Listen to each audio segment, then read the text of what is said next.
Hey yo, welcome to the Best Day Ever podcast. It's your boy, Tru Sav, in the building. I'm so sorry. I'm trying to be serious. I just saw the funniest thing ever. Um, One of the guys I follow on Facebook, of course, the talk of the town is 49ers, and one of the guys was commenting that the Rams beat somebody, so now the 49ers are in first place. And so, basically, the guy was talking shit as a Cowboys fan, and the Niner fan responds and basically tries to make fun of him because he played college at like a D2 or a D3. He played college football. So the guy says, you can't argue with people who played 10 years of Division III football. They know everything. So the Cowboys fan responds to him and says, "Did you ever make a team at start?" I gave up the dream. So you're a quitter. That's good to know. Oh my goodness. If you're not ready for the heat, you gotta leave people alone. All right, I'm sorry. Let me be professional. All right. We are filming live from Tru Sav Studios.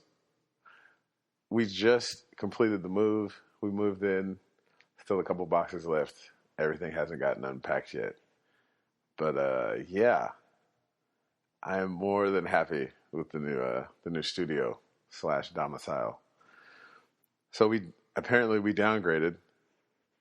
We went from the 1-bedroom to a studio, but the amenities, boy. There's a gym. There's like a little lounge area. I just posted a video of the roof the other day.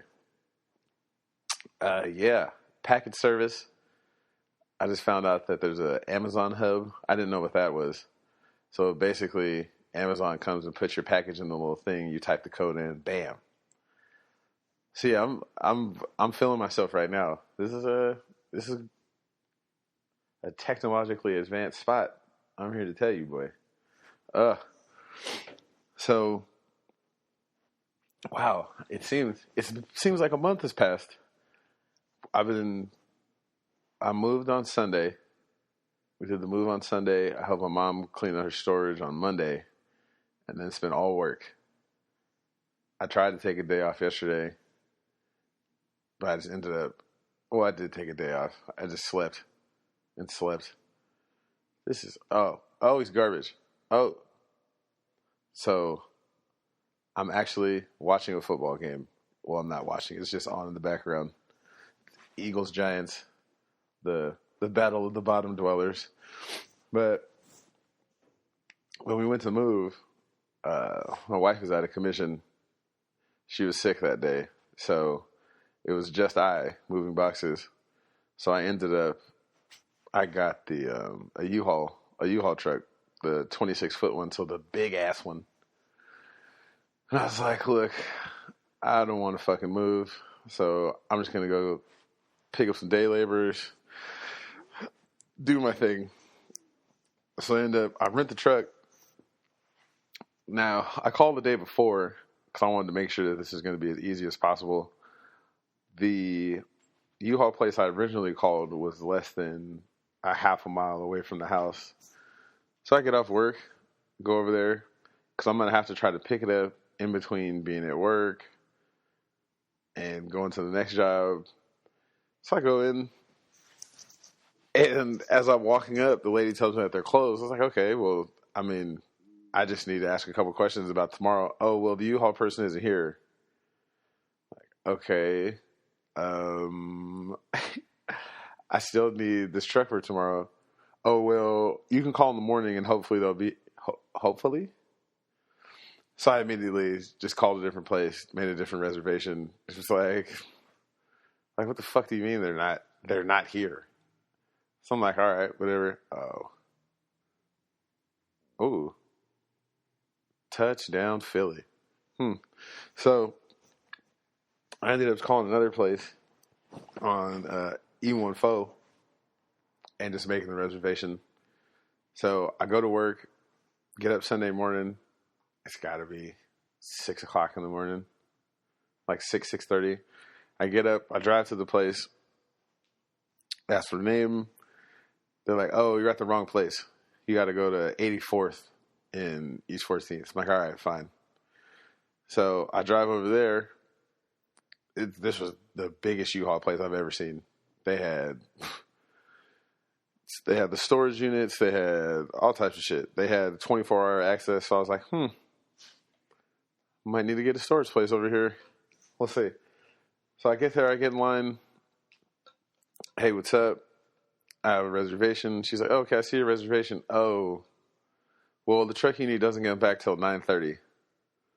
I'm like, well, I mean, I made the reservation yesterday. Why would you let me make a reservation if you didn't have the truck? I mean, I'm not even saying this to her because I'm not going to argue with you. Like, it's not your fault.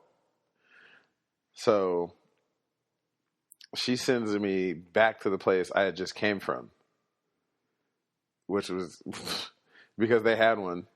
And I mean, I appreciate it. It wasn't her fault. They did it. So I ended up going back. So the guy's like, you're back? I was like, yeah, they didn't have a 26-footer, so on and so forth. So I get the truck from them. I'm on my merry way. Now, the 26-foot one, that's the big-ass one. Like, the other little ones are like a car. This was like fucking 18-wheeler. So now I have to do the fun part. I've never gone to pick up a day labor before in the Bay. Sacramento is easy. You go to the spot, you do your thing. So I'm driving down East 14th, and pretty much from 30th to 15th, there's a lot of like Hispanic businesses, so on and so forth. So there's just people outside kicking it, and they already know what time it is. Like, they see the moving van or a work truck, they're on you. It's like with anything else, it's eye contact. If you make eye contact with them, like, they already know, like, what's up? I'm trying to get it. So I'm just like, nah. Because they will run out into traffic. They don't give a fuck. Like, fuck all that. The rules of the road don't apply. So I'm chilling. I'm like, nah, I'm just going to slide by Home Depot. Like, that's the guarantee. Plus, we're moving. So a lot of the guys that I saw were little. And I'm like, I already know what time it is. Like, these boxes are heavy as fuck. Like, I'm not just going to, if I pick you up, I'm going to have to do some of the work too. I'm not trying to do all that. So I'm like, let me push the Home Depot. So I get there. As soon as I bend the corner into the parking lot of Home Depot, they're already on me. And so, like, they look dead into the cab, like, hey. So I'm like, I'm trying to be inconspicuous and just slide in, act like I'm gonna go in Home Depot real quick and come back out. Nah, it's not happening. People are on feet. Like, again, as soon as I pull into the parking lot, 8 people just break out sprinting. I'm like, nah, not yet. Nah, they weren't trying to hear that shit. Fucking, and again, I forgot to lock the doors. I always forget because I just don't be thinking about it. So, bam, two dudes jump in. There's a third one on the window. They push him out the door, close the thing, like, we're ready. I'm like, all right, shit. So, fucking make the U-turn, turn around, did back to the apartment. We get there, and it's raining, of course. Not like raining, but it's raining to where it's a problem. Like, it's a slight annoyance. It's not really an issue, but it's more, why did it have to rain right now? So everything goes as planned. I bring them inside. They look at the job. Like, all right, they give me a number. I give them a number. We meet in the middle. So, bam, now we start packing.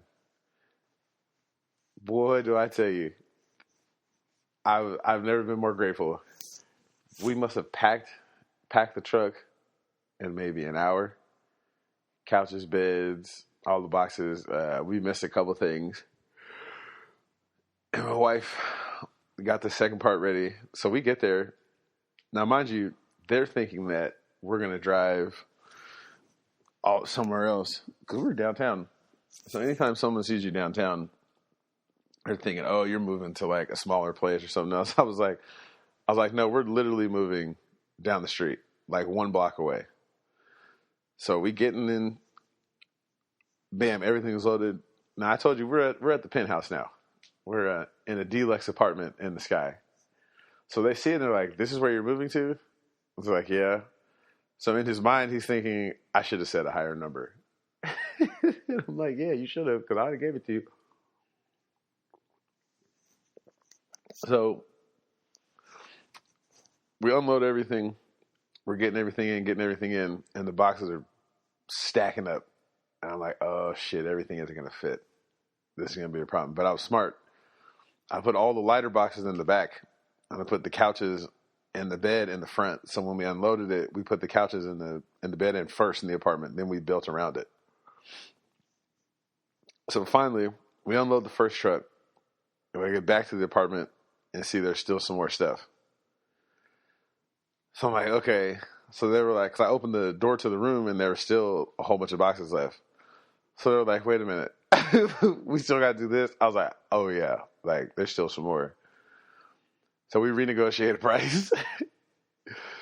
Bam, we're on it again. Now this is where I fucked up. I'm backing into the new penthouse, and I'll be goddamned if I didn't back the truck into a fucking HVAC unit. So I get out of the truck and the lady's like, you hit the, cause I heard, as I'm backing up, I hear like a skirt.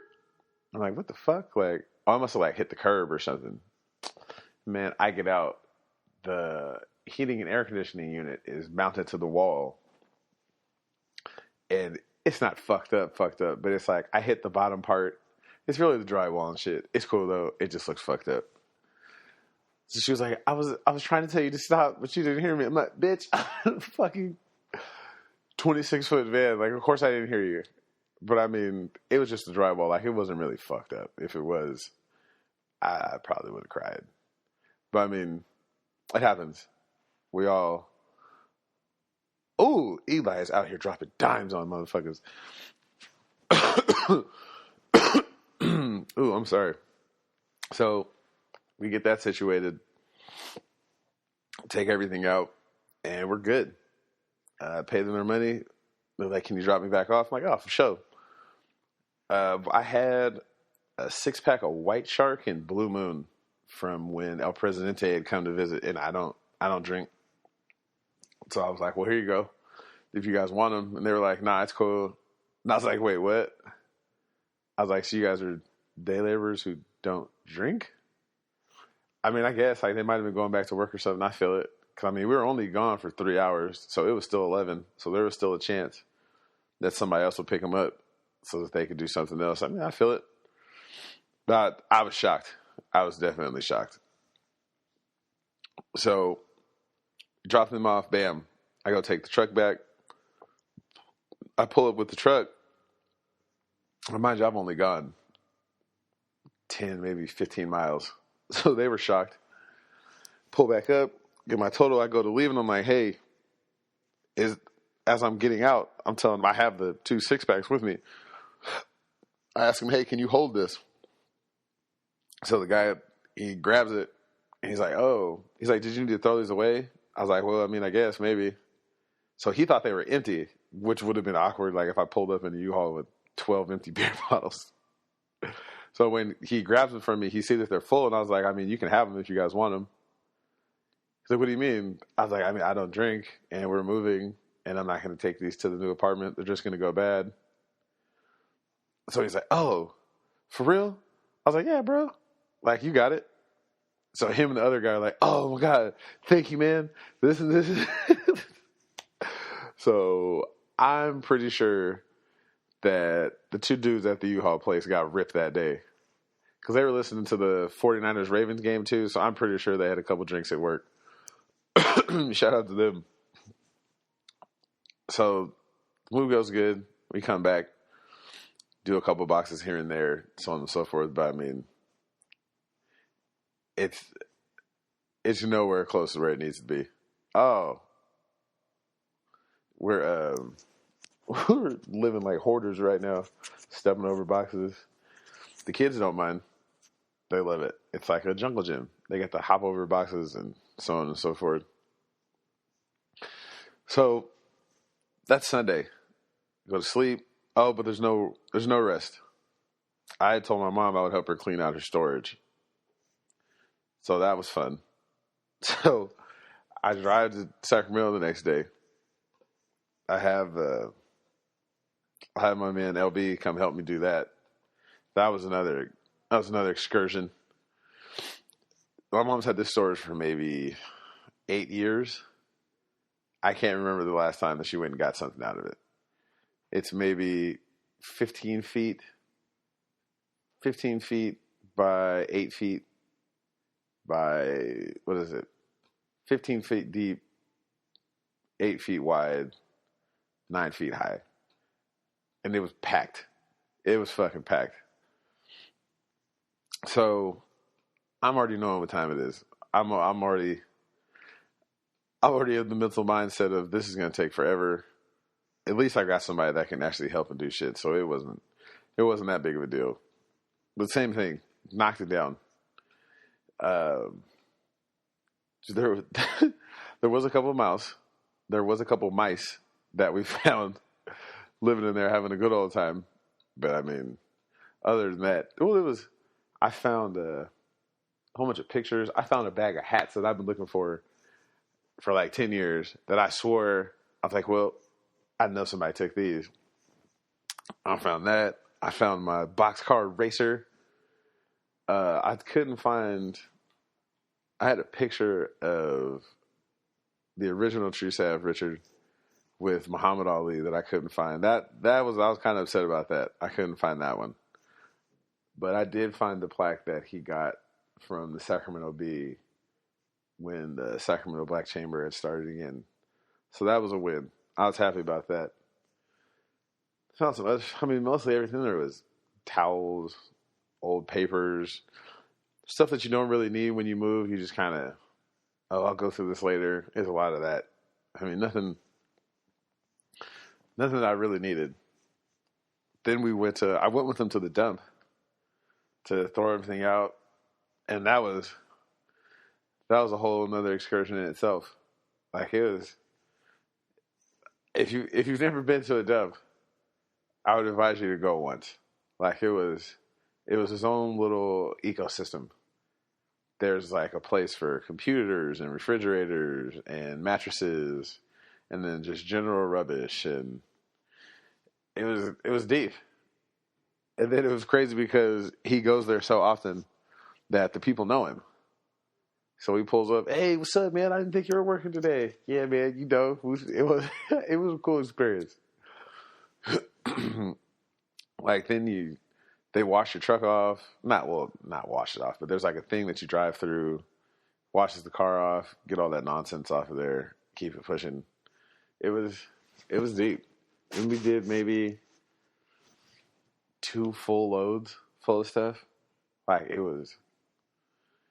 I was tired, to say the least. Like I overextended myself. By the time, jeez. I just took a nap before this. I digress for a second. I'm going to start a movement called Bring Back the Nap. But I tried to fight it for a little bit, and I just went to sleep for maybe about 2 hours, 2.5 hours. And I was like, now I see why old people fall asleep in the afternoon. Just a nice little, wake up refreshed, feeling brand new. Oh, it's amazing. But we finished that, in maybe 3-4 hours. Did the whole thing. Couple boxes left that my mom was going to take home. So I went back out there today. I got up early this morning, like 7 o'clock. Just drove out there, beat the traffic, because I was going the opposite direction of traffic. So it took maybe an hour, put those last boxes in there, and I was out of there. So yeah, I'm still trying to recuperate from that That was a long 2 weeks. This was one of the longest moves ever. Because it was there's so much shit to move. And so much distance that had to get covered. But I mean, I'm just glad it's over with. Whew. This week, oh my God. This week at work, where the Dickies is at that I work by. Jesus, that was awkward. There is, how do I put this nicely? There is a plethora of people who are without permanent residence. In other words, homeless people. And they come into the store a lot because we have like a deal of the day. So for $7, $8, you can get, I don't know, some ribs, a side, and a drink's like $7, $8. So I mean, it's pretty cheap. It makes sense. So they come in, and boy, these motherfuckers be so rude. It was like, look, I love people regardless of their socioeconomic status.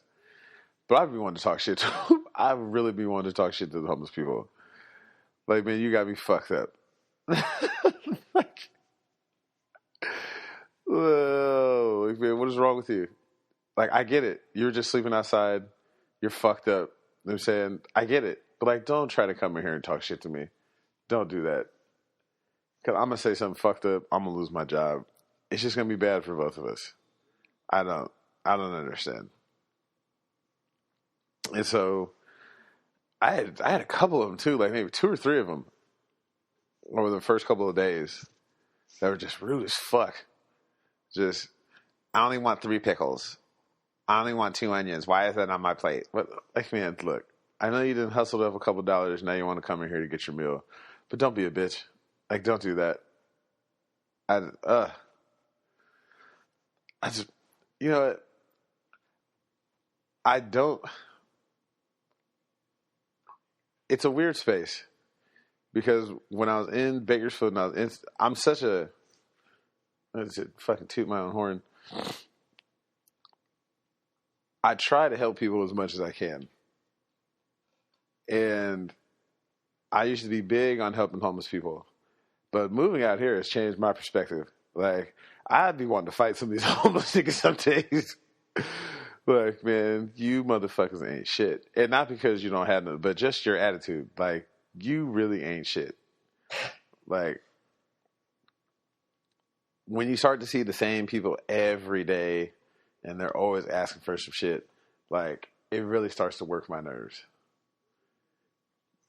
Especially coming into the store because we work by a Safeway. Like, the Safeway, the gym in Dickies is right next to a Safeway. It's in the same parking lot. So we see the same homeless motherfuckers all the time. It's like, bro, get your shit together, my nigga. Like, I think I'm so upset about it because I argued with the homeless motherfuckers the other day. I really was out of my body. Like, I don't know what I wasn't even in a bad mood. It was just, he really pissed me the fuck off. I'm walking into the store. I'm walking into the Safeway because I'm on my break. I'm like, fuck it. Let me go get like some fruit or something. One of these overpriced fucking fruit cups that they want $10 for. So I'm walking in. Dude asked me for some change. Like, nah, bro, I ain't even got it. Oh, so you just can't help nobody else? So you're just going to be stingy? I'm like, what? Like, my guy, I'm coming from work. Like, what have you been doing all day besides sitting out in front of Safeway? Oh, nigga, get the fuck out of my face. I was like, what? Nigga, who are you talking to? You know, I was slapped. And I was like, oh, you know what? I'm not even going to argue with you. You know what, family? I'm just going to go home and take a shower and shit. So, I guess I'll see you here tomorrow. Fuck you, nigga. Fuck you. I was like, oh. Like, I don't get it. Like, I understand. Like, you hit hard times. I get it. But like, don't try to get an attitude with me. I'm just a guy working like everybody else, man. Fucking, oh my God. And I mean, I'm better than most. I've seen motherfuckers talk to homeless people like they ain't shit. But I mean, respect is earned. It's not given. I mean, there's some homeless people that really suffer from mental illness, either from drug use or from just they couldn't afford their meds and they're out on the street fucked up. Those people, I get it. Like there's people you can tell obviously have some sort of mental something going on, and that's no fault of their own. But you regular motherfuckers that I can tell still have enough common sense. Like there's homeless people that still have nice clothes on. When I say nice, I mean like they're laundered, they're clean. You're obviously staying in the shelter. A lot of times with the shelter, if you have to be in the shelter by like 5, 6 o'clock. A lot of times they give you a breathalyzer. So like, they know you're not coming into the shelter drunk, but then you got to be out by 7 in the morning. But can you leave your stuff there? You can leave your stuff there. So there's a lot of homeless people that you can't tell because they're still dressed relatively nice. I shouldn't say relatively nice. They have clean clothes. They don't look fucked up like the bag people that got their shopping cart full of shit and haven't showered in a couple of days. So you can't really tell. But even with them, it's like because usually if you're in a shelter, you're trying to get your shit together. If you're just the bag person, you've just said, fuck it. And those are the people that people really shit on. Because the people who are in shelters, you can't really tell. It might just be, you might just be broke. And as much as I tried not to, I try to still treat everybody the same. Even the crazy dude who comes in here tripping and whoop to whoop, I try to see them as the same respect that I would anybody else. But these motherfuckers make it hard. I'm not gonna bullshit you. And I'm only thinking about this because in our parking lot one day, I had just came back and we opened at 8 o'clock in the morning. So I take my break and in Castro Valley, they're trying to get their tourism up. Ooh. So they have like these little guide people that walk around the little shopping complexes and stuff like that. And she was talking to this homeless lady. And the homeless lady was sitting on the ground, like curled up in front of the store. And so I'm the only one outside because it's raining, but I'm underneath a tarp thing. And so I see her talking to the homeless lady. And she's just kind of sitting there, like curled up in a ball. So I don't know. I'm just minding my business. Next thing I know, I see an ambulance and a fire truck show up. So, okay, that's weird. So when they go to uncurl the lady up, they like untake her out of a ball and she just flops out. I'm like, oh shit. Either she's passed out or she's dead to the motherfucker. And come to find out, the lady was dead. Like, just sitting there in front of the store, curled the fuck up. No one's paying attention. And that's what made me think about it, was that it was like, damn, here it is. You're sitting in front of a store, just sitting in front of the liquor store on the ground, curled up, all your shit, all your possessions, just sitting there, and no one thought to ask, are you okay? No one thought to ask anything. They just walked past her, and she'd been dead for a couple hours, just sitting there. And I had told my coworkers when I came back in, they were asking me what happened because the ambulance and stuff was outside, and I was like, yeah, that lady's dead. She was just sitting there curled up, and then it made me think about how many people had walked past her, because she'd been there. I mean, shit, I'd walked past her, because when I walked to work, I didn't literally walk past her, but when I had parked, I had seen her at the store, and I just thought, there's just a homeless person sitting there waiting for the store to open. And so the ambulance comes, fire department comes. I mean, there was nothing they could do at that point. Once they realized she was dead, they just had to call the coroner. So the store owner comes outside, and he tries to act like, oh, no, what happened, this and this. And they're just looking at him like, man, get the fuck out of our face. Like, she's been sitting here since at least before 6 in the morning. It's now 10 o'clock. So at no point did you come outside and be like, hey, are you all right? Anything like that. So don't try to pretend like you care now. Which is kind of like the same thing I told people at work. Like, you'll walk past a homeless person and not even acknowledge that they're there. And had this lady not walked by, I'm pretty sure she'd have sat there longer than that. So it was just like, damn. Again, makes me go back to, why is it the best day ever? You can't get yesterday, might not get tomorrow. I mean, and it was fucked up. 'Cause I mean, again, I don't know every homeless person situation. The few that I've talked to, well, in my time volunteering and stuff, and the people I've talked to, there's people who have jobs that are homeless. There was people that I worked with at Dickies that it's so expensive to live out here. Dude was living in his car with his girlfriend because, I mean, who can afford $1,300 for a studio, $1,400 for a studio, plus the car, plus all of this? Like, it's just not. It's not feasible for some people, and I understand. Even if you're homeless by no fault of your own, mental illness, your parents kicked you out, whatever the case may be, like, nobody deserves that. Because it was fucking cold too. So it's cold, it's raining, you got to sleep outside, like, bro. It just made me again think like, damn, one false move could change your life. One trip to the hospital with a bill you can't pay, getting fired from one job, one breakup, like,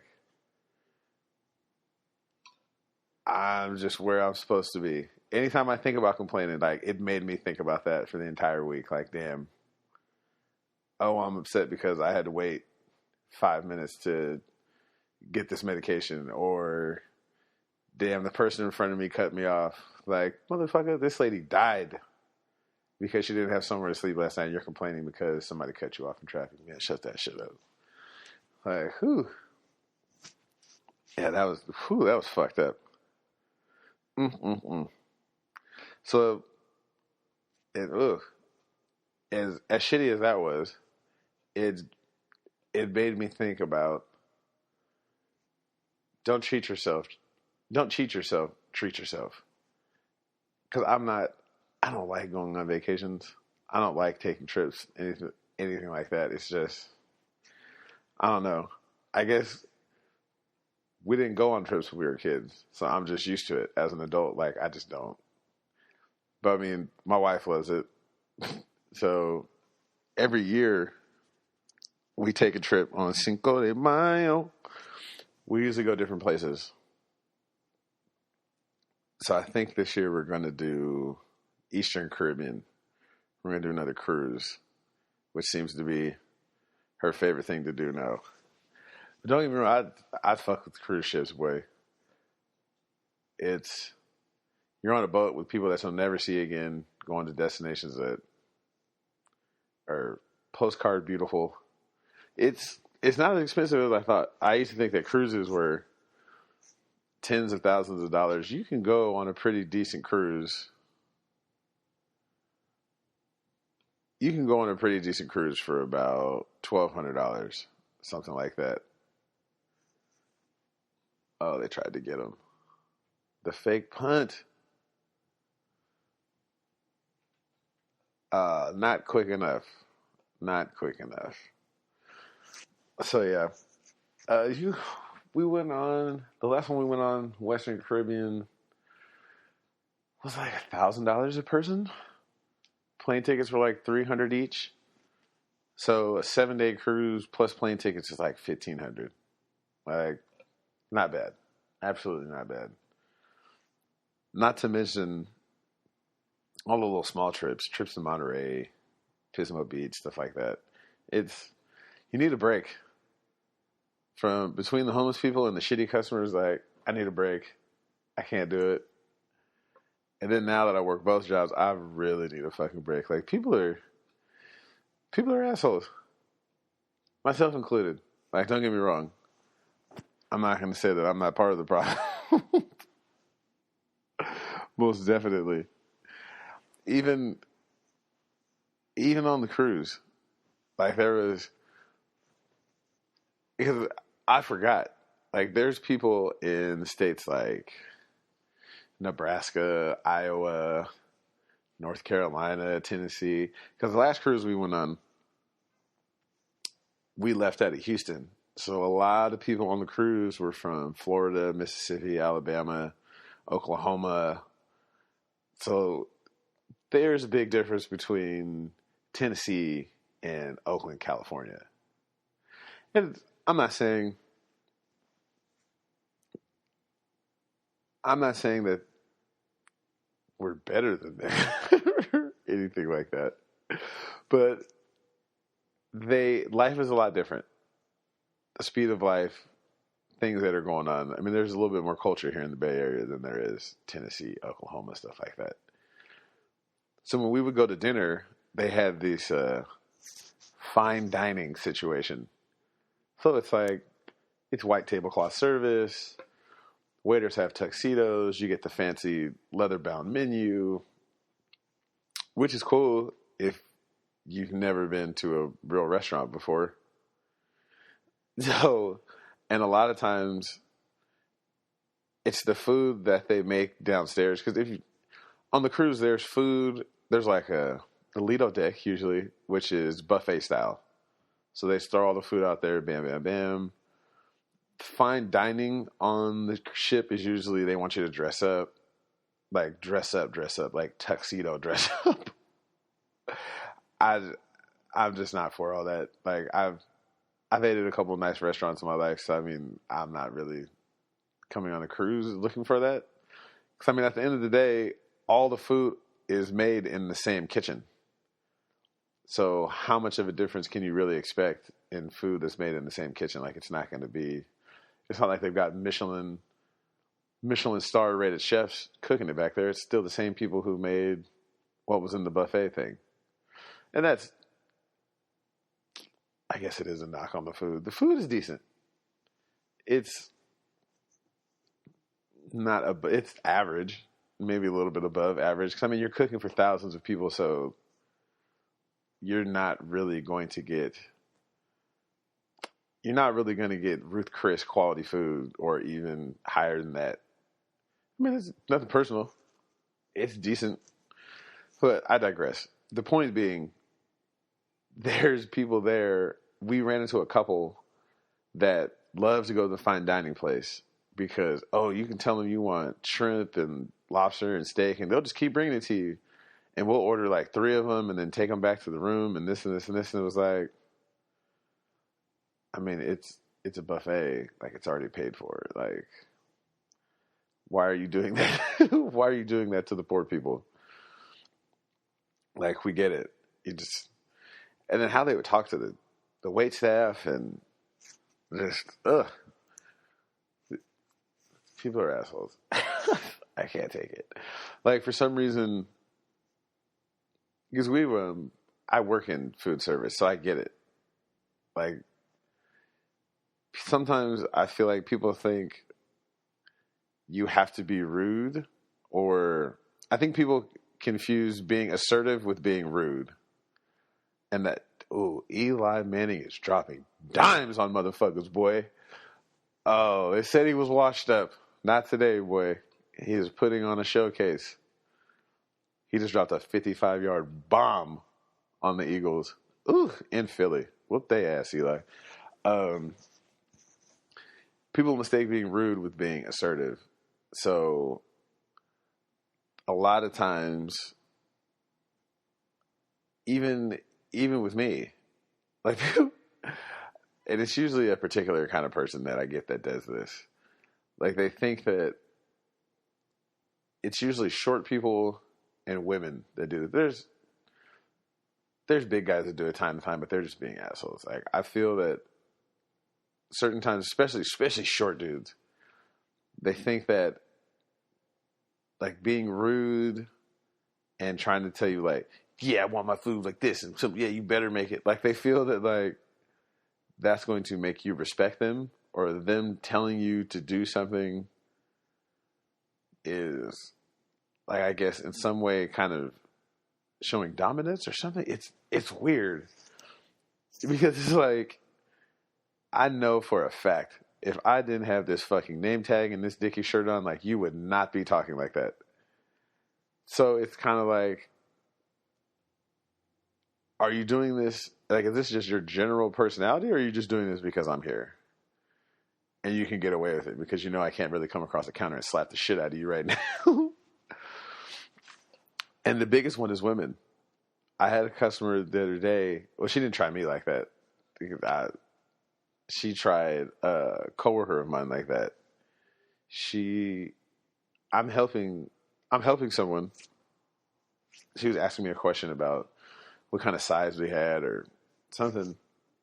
And she comes up and says, "Oh, well, can I have a 3-meat plate, something?" And I'm literally talking to someone else. And I was like, "Yeah, I mean, give me a second. I'm kind of doing something." So I had a coworker walk up. She's like, "Oh, I can help you." Blah, blah, blah. So I'm listening to them talk. She said she wanted spicy cheddar sausage or something. So she goes to look for it in the warmer, and we don't have it. So she already did her sides, had her cup and everything, and then she's like, "Oh man, well, we don't have the sausage." So the lady kind of huffs and puffs. "Well, I'm in a rush. Just give me something else." So I'm like, "Oh shit," because the girl she's talking to, she's about that action boss. Like, if you give her any kind of attitude, like, she's gonna give it right back to you. And I mean, I was there, so I mean, I already know what time it is. I know how she's gonna react to this, so I just gotta sit back and watch. And so the lady, so she says that, so she's like, "Okay, fine." So she takes some boo boo beef. She takes that shit, fucking slaps it on her plate. "Here you go." So, I mean, everything you have to cut everything. So it takes a second. It's not just McDonald's. It's not, "Let me open this tray. It's already prepared. Bow." Like, that's not how it works. So she ends up taking it out, putting it on the plate. The lady is still like mumbling under her breath to a dude that she's with. Like, "Oh, this and this and this, this and this." So she finally makes her plate. She gets down to the cash register, and she says, the lady says to her, "Oh, I'm sorry." Like, or no, she gives her food, and she was like, "Thank you." So the girl turns around and walks away. She was like, "I'm trying to apologize for being rude." With the straightest face, the straightest face, the girl says, "I don't want your apology, and no, I don't accept it." And she walks off and goes to the back. And so the lady just stands there and makes that face like, "Oh, I was trying to be nice. I already acknowledged I was being rude, and you don't accept my apology." She said, "No, I don't." She goes to the back and closes the door in the office. Now I'm stuck there because I'm a manager, so I got to try. First of all, I can't laugh. So I've got to stand there with a straight face and be like, "Oh, man, like, I'm sorry about that. I don't know why she did that." So the guy that was with her was just kind of like, "Well, I mean, you were being a buster. Like, you can't expect her to accept your apology. Like, you apologized. She doesn't want to accept your apology. So just move on." So she helps with puss, and then she finally leaves. So when she leaves, I go to the back, and I'm like, "Yo, you you can't be doing that. Especially when I'm here, bro. Like, you're fucking me up." She's like, "No, fuck her. This and this and this and this and this, so on and so forth." But yeah, oh my God. I don't understand. It's like, people think that you could just be rude. Or you could just be an ass and that people have to accept it. And that you could just, oh, well, I'm sorry, after you're just being an asshole this whole time. Like, bro, it doesn't work like that. I just, uh, mm, mm, mm.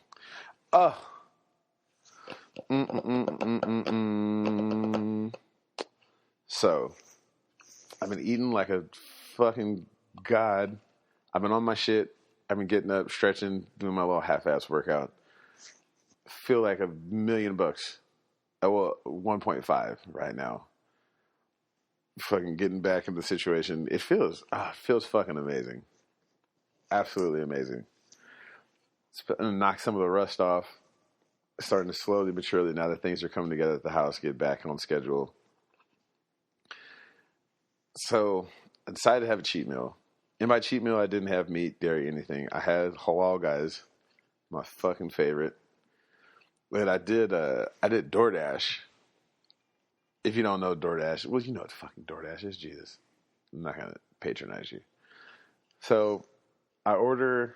Now this is at the gym. Cause it's nighttime. I'm like, fuck it.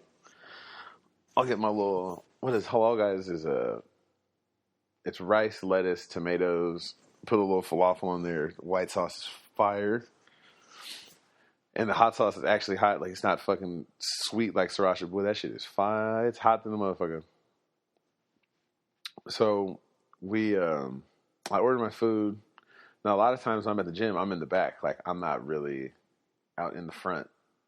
And the way that the gym, like, it's a shopping complex. Like, it's pretty straightforward what's going on. So, I order my food. I go in the back, do whatever. I don't really get service in the building. So I'll leave a note like, hey, I work at 24. You, if I'm not there, you can leave it at the front desk. Something. There you go. So I'm in the back,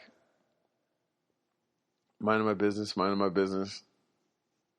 And I get a notification, oh, your food's been delivered. So I come up front, and I'm talking to the people at the front desk like, hey, yo, did somebody drop my food off?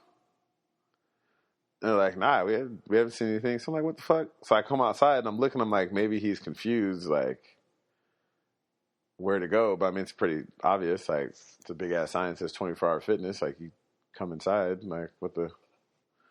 So I'm standing there and I don't see my food, but it says delivered. Now, this has happened before. I know what this means. What this means is that the guy who delivered your food fucking ate it. Because I've had this happen before. Where what they do is, if it says like it's going to take 45 minutes to deliver it, and they say that they delivered it in like 15, 20, they fucking took your food. Because at the old apartment, someone did this to me. I had ordered some kind of Mexican food, and it said 45 minutes. So after maybe 20 minutes, it said my food had been picked up, and then it said it was delivered. And I was like, what the fuck? Like, how did it go from 45 to 20? And I know they took it because I was standing outside because it said, oh, your dasher should be there in like 5 minutes. So I just went outside. 5 minutes turned to 10, 10 minutes turned to 15. I'm like, wait a fucking minute. Wait. So I immediately get on the phone with DoorDash. Like, yo, where the fuck is my food at? They're like, oh, it said it's been delivered. I was like, bro, I'm standing outside and I don't see shit. Like, so they're like, oh, okay, sorry about that. Woo. Sorry you didn't get your food. We'll just refund you the money. Plus, we'll give you like an extra $6-7. So I'm like, yeah, but where the fuck is my food? So I accepted. Like, at this point, my lunch is almost over because fuck, it took me this whole time. So I go back inside, buy like a salad or something. Because I go to Safeway and just end up buying a salad. I come back, and as I'm walking back, I see like a bag in front of the door by the gym. I'm like, what the fuck? Like, who left this? I look in the bag. It's my fucking halal guys.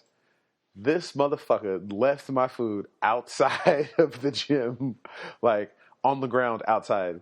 I'm like, what the fuck is wrong? What would possess you to think that that's how the game goes? You didn't come inside to drop it off at a desk. You just literally left the shit outside. So at this point, I was like, fuck it. I'll leave it for the homeless people. Like, I'm not eating that shit. Like, you're tripping. And plus, I already got my money back. So I was like, it's like it never happened. I was like, you're a straight bitch.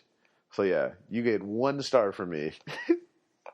I couldn't fucking believe it. I had to call DoorDash back and be like, this motherfucker left my food outside. Like, never again. Absolutely never again. Like, I will never fuck with you guys until I want Chinese food in like a couple days. But they didn't know that. Yeah. Unfucking believable. I swear, I'm the only person in the world. I don't know. Jesus Christ. Oh, 10 minutes. Well, in other exciting news, I got added to probably one of the funniest Facebook groups I've ever been in my life. Real men don't cheat. Oh, there's a couple other savages in the group too. And boy, I don't think he realized what he was getting himself into when he added me into the group. Quick synopsis. So the group is a group for people who are, I don't know, happily monogamous, apparently. Like I don't really understand. I'd have to read the description again. It's for people who are monogamous and want to discuss with other people the trials and tribulations of being monogamous. I didn't really know there was other trials and tribulations. But I mean, okay. So we're in there, and he had said something about being monogamous, this and this. So I, of course, put my 2 cents in there. I was like, you know that monogamy is a rather new concept, right? And they're like, well, what do you mean? They're like, no, it's supposed to be one man and one woman, this and this and this. I'm like, well, I mean, the Bible actually says multiple women is okay. Like, it's not really that big of a deal. The Torah says it, which is the Jewish Bible. The Christian Bible says it. Muslims say you can have as many wives as you can pay for. So, I mean, oh, well, the Bible has like 50 different authors and this and this. I was like, well, you can't have it both ways. You can't say on the one hand that you're following God's word by getting married and it says one man, one woman, but then follow it up by saying, oh, well, you can't listen to that because 50 different people wrote that. So, I mean, like if that's your get down, like that's what's up. If you feel like you can deal with your one wife, and God bless you. But I mean, that's not how everyone gets down. Like, you need to understand. Like, some people are polygamists. Some people do polyandry. Like, it's your personal opinion. And I felt like they were trying to make it seem like anyone who had a different opinion was just absolutely wrong and didn't know what they were talking about and so on and so forth. And we've actually been going back and forth for like the last 3 or 4 days. Like, it's them telling me that, oh, if you want, it has to be like this, and if it's not like this, you're wrong. And I give all my attention to my wife and this and this and this and so on and so forth. And it's just like, bro, I get it. Like, that's your situation. God bless you. Like, if you love your missus like that and whatever, all right. But I mean, it's just not. You're trying to apply your standards to other people, family. Like, sorry, I'm looking at it right now. I'm sorry, I'm looking. I'm looking at the shit that they're talking about right now. Like, dude told me, what did he say? He said you're basically cheating on your wife if you're in an open relationship or if you're in a polygamous relationship, I guess. And I was like, well, we're gonna have to define the term cheating. Like, if your spouse is cool with it, then it's not really cheating. Like maybe to you, maybe in your situation it is. Well, it's deeper than that. If you're going to try to say, and I'm only saying that I'm an expert on the situation because I literally did a whole fucking essay on this for poli-sci. It was about marriage and the different types of marriages. Monogamy is a relatively new thing. Like whether it be the royal kind or just people in general. Like, especially here in the United States, the only purpose of marriage is to pass on financial wealth. I mean, if you're being honest, like, there's no real reason to get married unless you're talking about the acquisition of property, stuff like that, passing on wealth, so on and so forth. I mean, even back in the day, that's what kings and queens got married for, was to pass kingdoms on. Like, that's cool. Like, again, if you want to get married and you want to do all that, God bless you. But that's not what it was. And so they kept trying to prove me wrong. And so then phonetics got into the mix. And he made the same point. Like, just because that's what you do doesn't mean that's what everybody has to do. My point being, because their whole argument kept being, or excuse me, their whole argument was, how could you sleep with someone else that isn't your wife? And that's not cheating. I was like, well, it's not a matter of that's not cheating. If you're cool with it and she's cool with it, why does it matter to you? That's it. And that seemed to be their whole argument was, oh, well, I choose to focus my attention on one woman. It's like, and that's cool, player. If that's what you want to do, God bless you. I hope that works out for you. But that's not the way the game goes. And there's certain women who don't mind. There's certain women who don't mind. Okay, you got another chick? That's what's up. As long as you take care of home, that's all that matters. And vice versa. There's women that had a couple dudes online. And the dudes know. And it seems more like, from talking to them and looking at some profile pictures, it really seems more like this is the best you could do. And what I mean is, it seems like you're only as faithful as your options. And what I mean is, if you don't really have that many options, of course you're going to be faithful. If the best you could do is your wife, then you're not going to fuck it up by talking to other women or nothing like that. You're going to do your manly duty and you're going to take care of her. But if you have options, that's where the trouble comes, i.e. Tiger Woods, i.e. Kobe. You know the deal. Like, people with money, people with status, people who are attractive, like, you can have relationships with multiple women or, in some cases, multiple men for the ladies. And I get it. I get what you're saying, but I don't really think that the temptation is too great for them. from what I saw. I mean, it might be a little different in Opelika, Alabama or some shit, but I don't know. It really bothered me. I mean, I'm not in that kind of relationship. I was playing devil's advocate, but it was like, my whole argument was, why does it matter? Like, why are you upset about this? If the whole point of this group is to have an open discussion about it, why does it seem to hurt your feelings so much that someone's getting some pussy from someone who's not their wife, or some dick from someone who's not their husband? Oh, well, that's disrespectfulness. And that's what I was like, yeah, to you. Like, you have to understand, you can't say what's right and what's wrong for someone else. If someone else is doing it and they're happy in their relationship, then who are you to say that's right or that's wrong? It's like, man, I don't know. I wanted to be mean and talk some shit, but it was like, for what? Like, there's no point in talking shit. Like, you just be an asshole at this point. I mean, it was really interesting.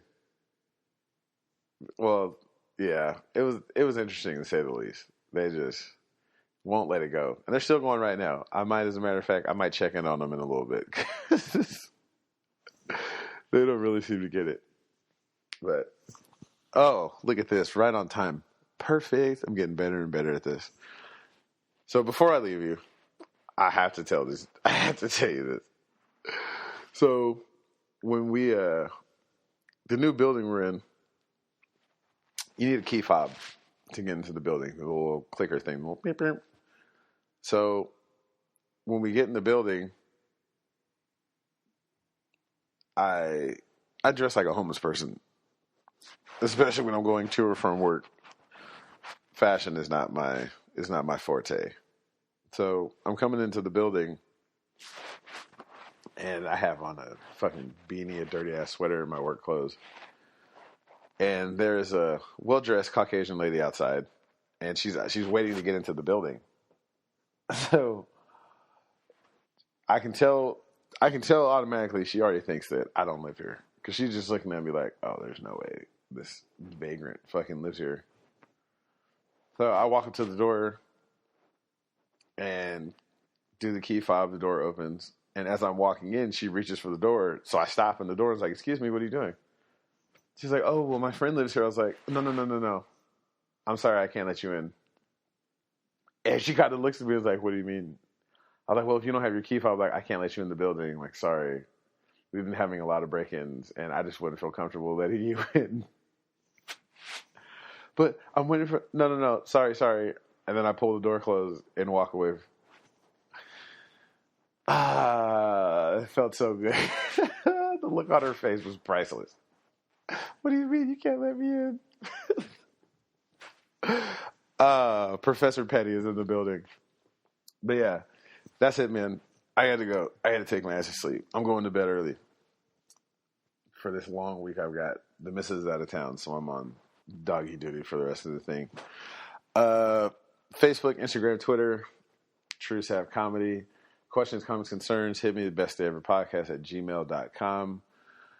I don't know. It's another exciting, busy week. Damn. Yeah, I'm fresh out.